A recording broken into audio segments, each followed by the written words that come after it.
One of the great disadvantages of speaking this late in the day is you sit back there drastically rewriting your script. Everybody covers stuff that you were going to say.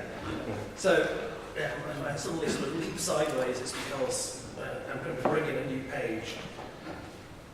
364 years ago yesterday, that's the 13th of December, 1643, Richard Culman, a Puritan preacher and iconoclast, was at work in Canterbury Cathedral.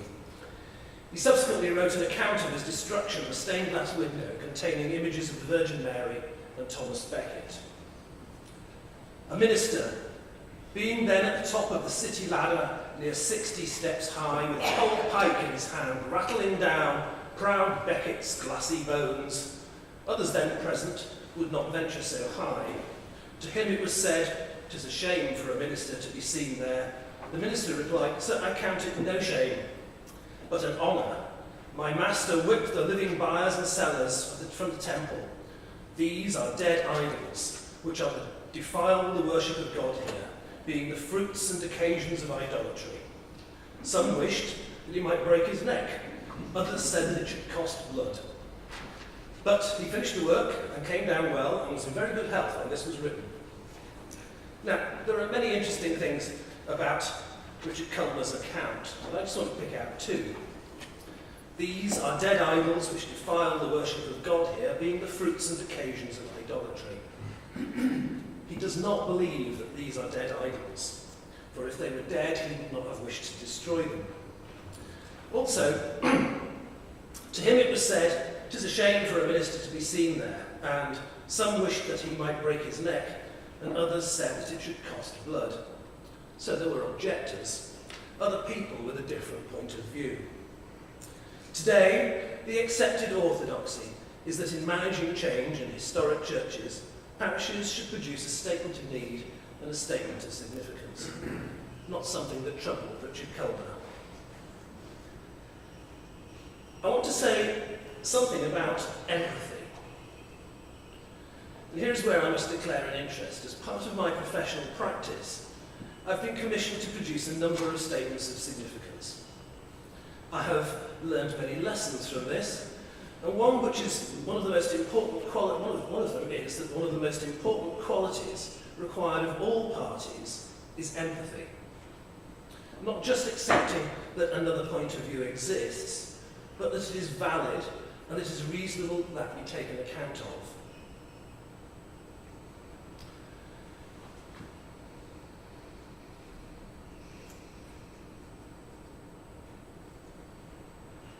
This is what I'm going to be covering in my talk today.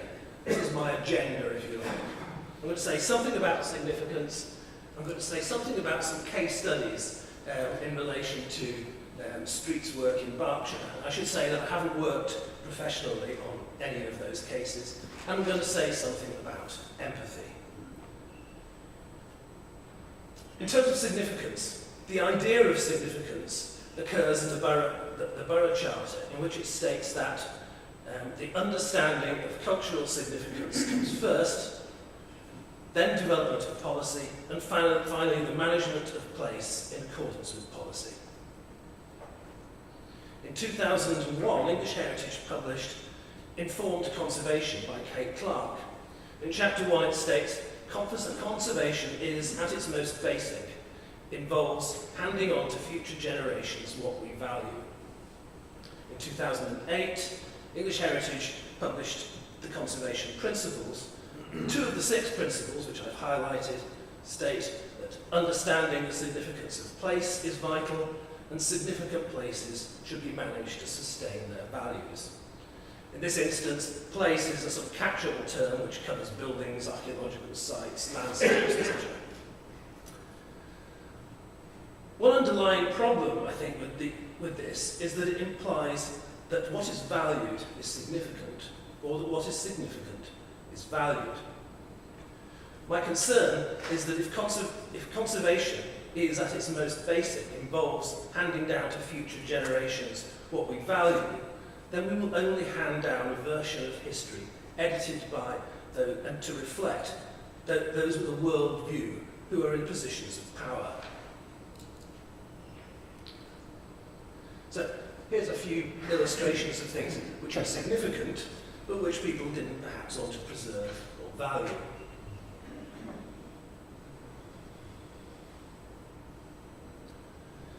The other thing I want to say is think about whose building this is and whose history are we talking about.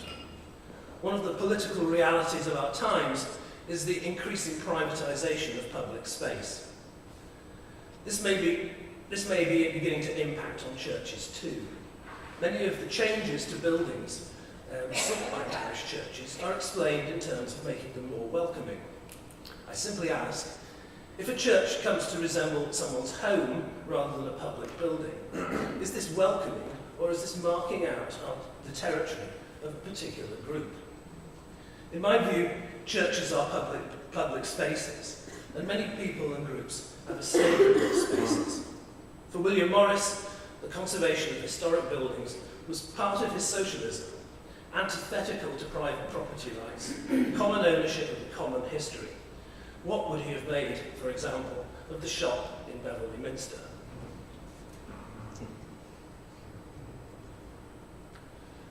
Now, turning now to my three examples.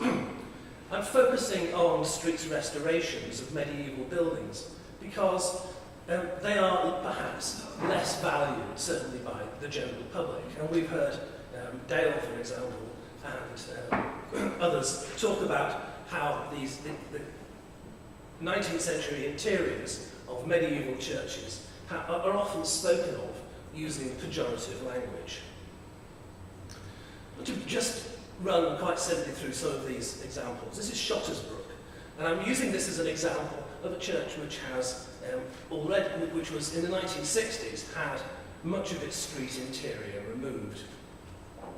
It has been described as the finest decorated church in Berkshire in the latest edition of the Buildings of England.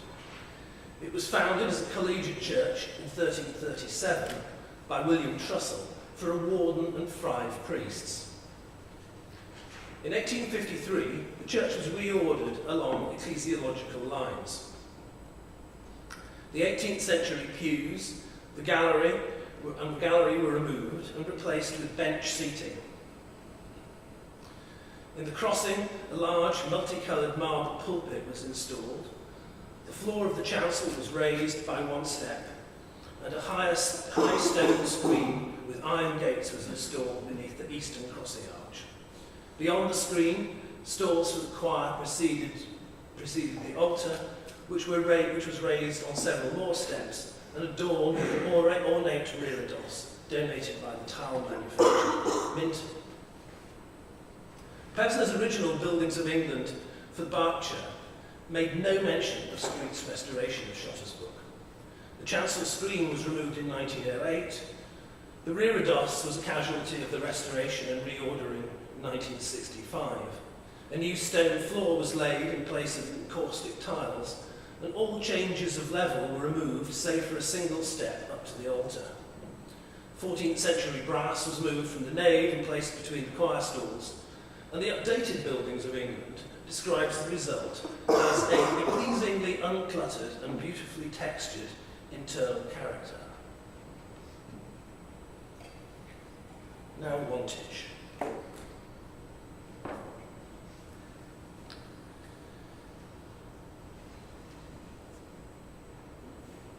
The 13th century nave arcade of tall chamfered arches is supported on columns with moulded bases and capitals. Clerestory of square-headed windows of the 15th century addition, contemporary with the flat, pitched hammer beam roof.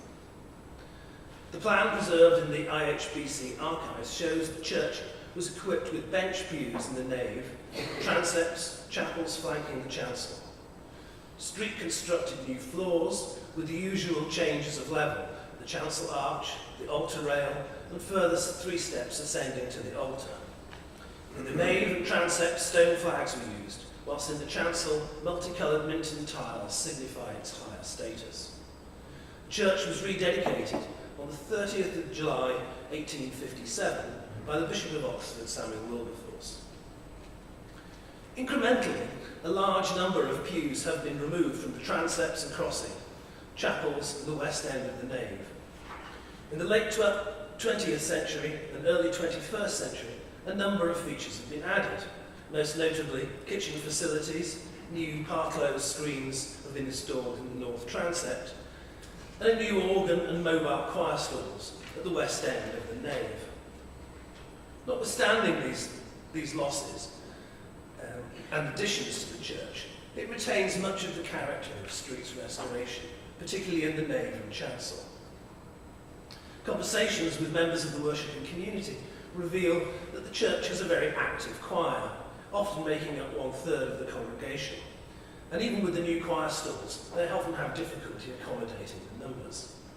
As with many churches, they would like to be able to use the building more flexibly. And this flexibility is required not to facilitate services, but rather so that the building can be used as a concert venue. When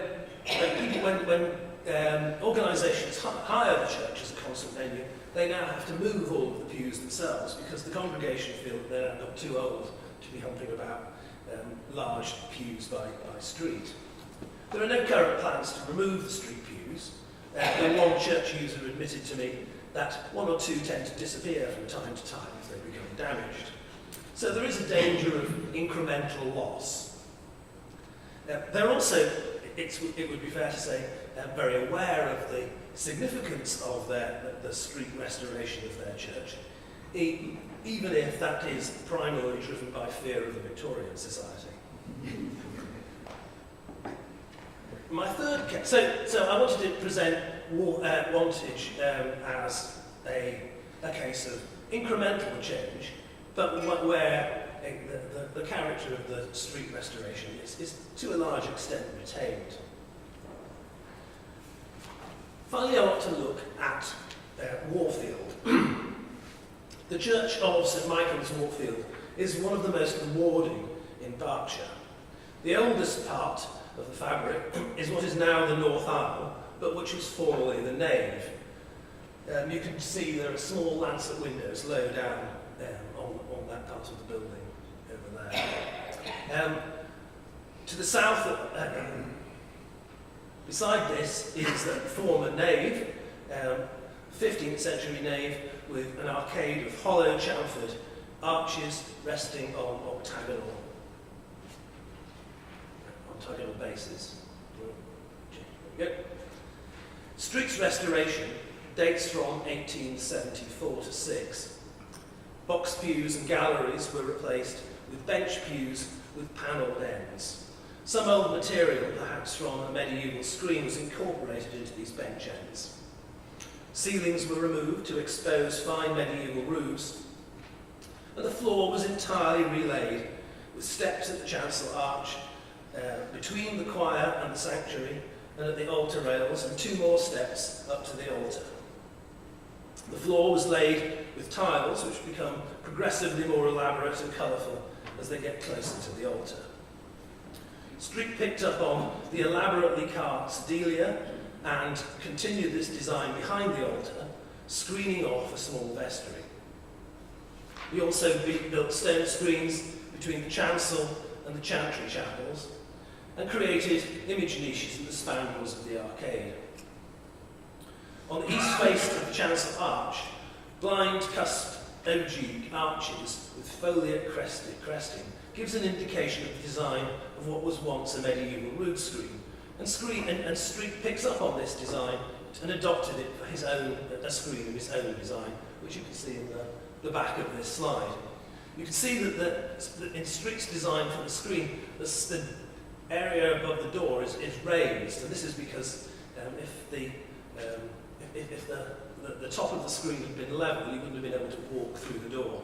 And this is probably accounted for by the raising of the floor to make that arch too small. Now, St Michael's has recently been the subject of an extensive and controversial reordering. The architect recently wrote his account of this reordering to say that the objective was to provide a building that would become welcoming, flexible, and last but not least, warm in the winter. The interior of the church was confusing, in particular because of the variety of floor finishes. Some included stone, ceramic tiles, carpet, timber and vinyl. Furthermore, the interior was inflexible, largely because of the presence of pews, which, although part of the Victorian reordering, were generally of poor quality. Now, I have no particular, I don't want to come down on any particular side about this reordering. Where I do want to highlight, though, is that it was controversial. It got to the point, to the sort of the steps of the consistory court before the parish pulled out pretty close to the last minute. And I think a large part of the problem was not necessarily the majority of the scheme itself, but the way in which it was gone about. I'm going to quote some passages, and I wish I could quote more, but given the limitations on time, I've cut out large sections. A quote from the Statement of Need, which has a section on theology. And this Statement of Need, there are several versions of the Statement of Need and Statement of Significance, and they are extremely polemical, and they are written not as evaluations either of need or of significance, but actually as argumentative cases, sometimes replying directly to statements made by the Victorian Society or the Diocesan Advisory Committee. So under theology it says, the Victorian Society suggests that we have not communicated in any depth the significance of G.E. Street. Possibly. But this is primarily because I'm far more interested in the needs of our 21st century congregation than we are in a Victorian architect. I can see no shortage of G.E. Street works. In most places, there is a shortage of church attendance. Our focus is unashamedly on church growth. This really is about theology, the theological position of those who worship in St Michael's. To allow a barrier between the chancel and the nave is to return us to the Old Testament Jewish form of worship, where God lives in the Holy of Holies, the chancel, where only the priest can visit, and the people occupy the common area, the nave. The rood screen is placed to mark a clear division between the sacred place and the ordinary place. We are deeply opposed to that theological position. The Statement of Significance is in much the same vein. There are two versions, and the sort of the rhetoric gets ramped up the closer they get to the consistory court. In the first version, it's proposed to remove the font, pulpit, stone screen, pews, and to relay the floor in York stone or similar. The reasons given are summarised under the headings theological, aesthetic, and practical. And again to quote, in terms of significance, the pews are not remarkable. They are part of late 19th century reordering, and if such a thing exists, they would be standard factory issue. Nothing is said about the significance of the font, the floor, or the pulpit. The screen is dealt with in greater depth. The stone screen is not part of Street's design, but a later addition. In fact, that's an error. It is part of Street's design, but the error is perhaps understandable because the plans lodged in the Berkshire Record Office show the no screen, whereas the plans with the Incorporated Church Buildings Society show a screen. So the screen was a later addition, but it was still part of Street's version. In the second version of the Statement of Significance, it says, and then at this point they're acknowledging that Street may have been the architect. If it is Street, and we would also debate that it is a good example. Clearly it is not the best example of Victorian architecture, and suffers considerably when compared to other elements in the chancel. As a subjective statement, it looks like an afterthought and built without the loving attention to detail shown in the rest of the chancel. We passionately disagree with the DAC assertion that the screen by Street is quite remarkable, both in its design and its incorporation. In the end, everyone was heading for the consistory court, but the parish took the view that they could not justify the expense, and a rather unsatisfactory compromise was agreed. This is how the church now looks. So ultimately the screen was retained, the pews were taken out, and a large Purbeck marble floor was installed. With the agreement of the DAC, I think the font was moved to the adjacent to the north door, and the pulpit was moved. I think this is the bit that's really unsatisfactory. So this is the screen from the rear last year, and you can see it's already becoming a bit like Dale's cartoon of the chancel with the rubbish piling up in it. And here's the pulpit, which you can see is really a little bigger than a wheelie bin, and it's been placed up against the north wall and turned through 90 degrees, so you now see the steps going up to it, whereas it should be oriented facing you. And why I say it's unsatisfactory is that the space that it would have occupied is where, I don't know if you can make it out in the dark slide, but there's a speaker on a stand, and it would have stood there. I really can't imagine that they've gained a huge amount of usable space by moving it. So I want to conclude by returning to empathy. Those who use historic churches need to have empathy for their building and to work within that building and not necessarily against it. Sometimes the pews are going to be too important to move. It's not always going to be possible to have a nave like a basketball court with 3 meeting rooms on the side. We need empathy for the needs and values of others. We need to recognise that other people have a legitimate stake in our historic buildings. As conservation professionals, we need to have empathy too. We need to recognise that the continued use of these buildings is almost always the best means of conserving them. Finally, I want to say something about ethics and professional standards. We live in an era where costs of expertise are increasingly having to be borne by those seeking to make changes to historic buildings. This means that parishes, households, developers are sometimes required to employ private sector heritage professionals, like me, rather than to rely upon those provided by the state or local authorities. This places enormous pressure on those who earn a living in this way to write reports which are seen as being helpful to the needs of their clients. On more than one occasion, I've had to point out to clients that I will give them the benefit of my professional expertise. I hope that that will help them to develop proposals that are more likely to be approved.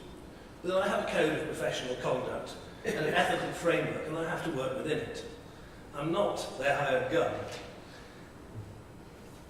I think we now work in a time when universities and professional bodies and in historic England need to take the issues of professional ethics much more seriously.